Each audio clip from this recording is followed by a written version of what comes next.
Aujourd'hui, on est à la maison Jean Vilar, c'est un lieu de mémoire du Festival d'Avignon et je vous emmène avec moi dans l'exposition Les Clés du Festival, l'histoire du festival de 1947 à aujourd'hui. C'est l'occasion de découvrir et d'en savoir un petit peu plus sur ce festival qu'on connaît pas assez à vrai dire parce que moi c'est la première fois que je mets les pieds ici et ça fait du bien d'en savoir davantage sur ce festival, sur son histoire, sur sa création, sur ses grandes dates aussi. Et ça, tout ça, c'est dans les clés du festival et je vous emmène avec moi.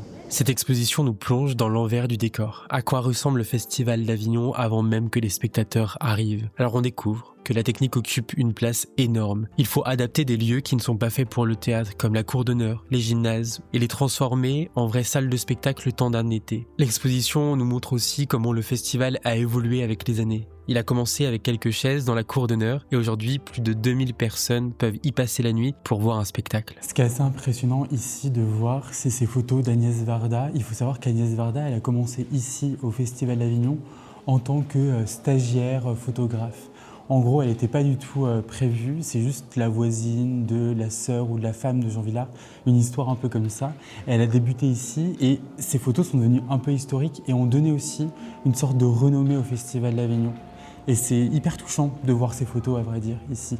L'exposition nous montre aussi comment le festival entre en résonance avec le monde. Par exemple, dans les années 60, avec Mai 68, qui a provoqué de fortes contestations et a transformé le festival en un espace de débat. Et aujourd'hui encore, il continue à répondre à l'actualité, comme en 2024 avec la montée de l'extrême droite et en 2025 avec l'hommage à Gisèle Pelicot. Ici, là, il y a une frise chronologique qui retrace toutes les directions du Festival d'Avignon. On a demandé à chaque directeur et directrice, encore vivants, parce qu'ils ne sont pas tous vivants, de mettre un texte, d'écrire un petit récit de leur direction. Et Olivier Py a mis juste quelques mots. C'est très intéressant de voir ça. Il a juste mis une ville-monde en état d'utopie. Et je pense que ça résume beaucoup ce Festival d'Avignon.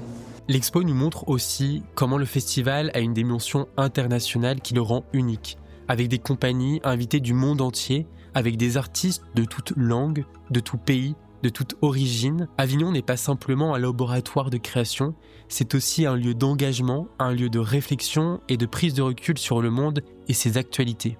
Cette exposition est à voir et à revoir à la Maison Jean Vilar à Avignon. Vous trouverez toutes les informations en description.